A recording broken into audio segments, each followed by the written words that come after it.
SportsZone.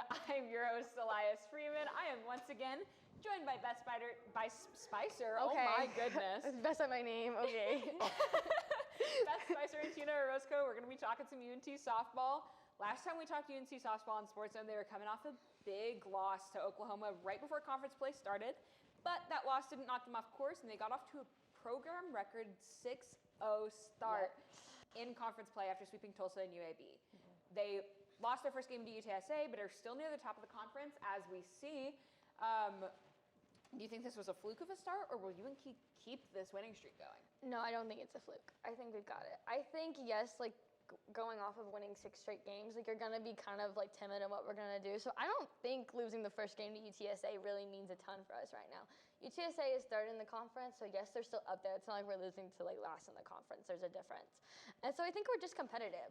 I don't know if it means we're going to be the first top of the conference the entire season, or if we're going to end up there, but I think it means we're really competitive in what we do. And I'm really excited, especially for a first-year coach, that this is super exciting. And we got run-ruled by Oklahoma. They also run-ruled 13 other schools. Okay, we can't put too much on us with Oklahoma. That's the softball nation. Okay, the whole thing of softball exists just in Oklahoma. Yes. So you the World Series for softball is held in Oklahoma, even if they're not playing. Shout out Texas and Texas Tech last year, and Texas won. Go my Longhorns. But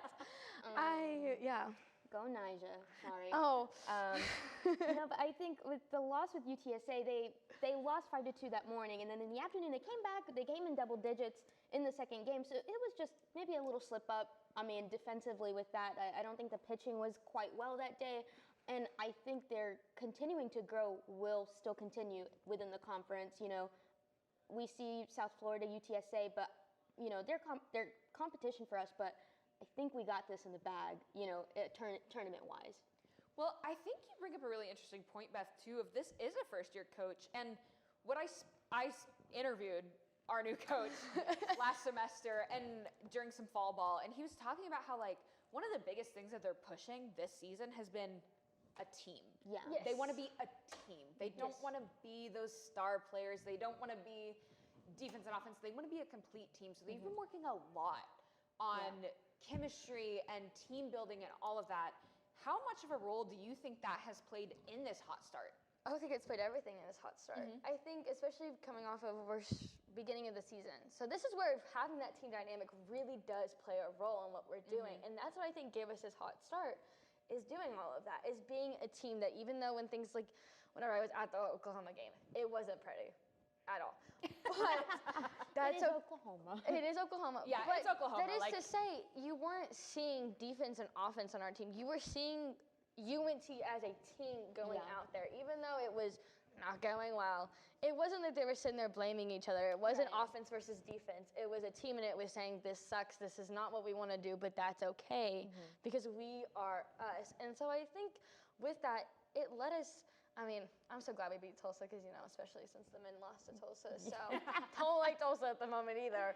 But I'm really glad that it gave us that. I mean, this is our best historic sweep for our team. And so it's we're making history with a new coach. And I think that's super important with this team aspect. I mean, with Coach White, of course it's an adjustment, but it's something that, for this debut, it's just bound to happen, adjusting with the new team, with new girls or staff.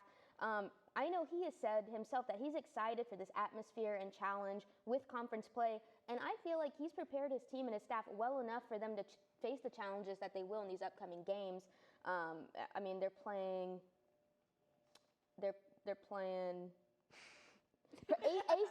ACU and Charlotte these upcoming games, which are going to be tough competition, but I feel like he has prepared his team well enough to face these guys.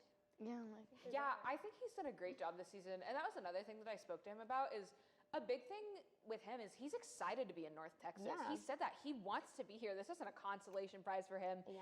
He thinks this is a competitive team. A lot of girls came back who were intending to leave, came back because Coach White is here. I think that's super exciting. And I think there's a real chance in conference play here and maybe in the conference tournament. And that leads into my next question is, could UNT end up winning the conference tournament for what would be the first time in program history since they joined the American? Oh, yes, I believe we can. I think especially with this coming off of Tulsa and coming off of UAB, that we've got this. We know what we're doing. Obviously, we still have the rest of the season to find our flow, exactly what works for us. And so coming off of this good start, dropping the first one to UTSA, but winning the second one, we've got this. Yeah. We know how our rhythm works. We're building that rhythm. Yeah. And I think that's what's going to get us. That's what's going to get us to winning in conference in that tournament, because we know what to do. We know what we're doing.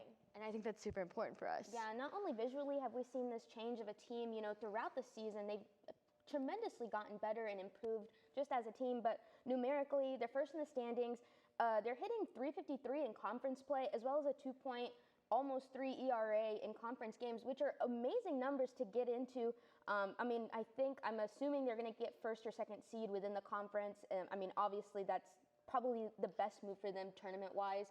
Gives them most momentum within the other teams. They'll go and face number 7 or number 8 within the conference first, like their first game, which will give them a boost. I see them going pretty far in the conference or even winning it. Yeah, so let's get into a little bit more specifics. Who has been your guys' best hitter so far this season? Elizabeth Moffitt. Yep. Who else can you say it? We both agree. Yeah. My girl. Hard to agree on that one. We're both Beths. I get her, she gets me. So I think I am so excited to see her hit, especially because I sucked at hitting in softball. So I'm like, this girl put some good news on my name. Why do you think I never played softball? Oh, I was really bad at it. I couldn't swing at a ball if it was walking. I played 2 seasons. I hit 1 foul ball once. Hey, contact is contact. Contact was contact. My dad was proud of me because probably was all I could do. But I think she's super good for this team. I think she's been driving us a lot, especially in the last few games. She's been getting lots of singles and doubles. Even if I don't particularly take the best hitter as the one who has to hit the most home runs, just the one who is moving us across the field all of the time, who is moving everyone, who is getting our runners in, who is not leaving runners on base. I think that is the most important hitter for this team. Yes, I know we're talking about best hitter. She's a transfer from Tech. Shout out to Lubbock. But it's great to get a D1, transfer like that to UNT, building this team. She has a 444 batting average, 25 RBIs this season. Not only that, but she's an amazing catcher. I've seen her perform. She's so elevated with her pitching staff.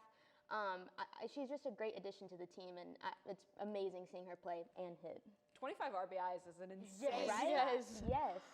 An insane stat. And I think it's an underrated stat. A lot of people talk about those home runs, but how are you winning games if you're not batting runs? She's getting girls around the base. That's who's the most important hitter is. It's the not runs in. you can hit home runs, but if you're leaving people straight on base consistently, you're not my best hitter on my team. Yep. A 512 OBS, by the way, too. So she's just kind of killing it offensively. So who has been the driving force behind this hot start, do you guys think? Will this continue to be a strength, and is it a small sample size boosting them up? I think, for me, I think it's been defense has been what I think has driven them to this point, but what do you guys think? I think it's also been on defense. I want to shout out Annika Anderson here, my girl. I love her pitching. I think she's super good. She's super consistent. She gets those, even if she gets them to full count, she's getting them to swing every time at that strike. She's getting a K, and I love that about her. I love that she is getting us through the game. Even maybe it takes a little bit longer, but I don't think that really matters too much with this team because our defense is so good. We're good for ability. We're good to last the entirety of the game. And so, if we're getting 3 outs in a row, I don't care if it takes full count. We're still getting outs. I think, defensively, most importantly, pitching has made an outstanding improvement.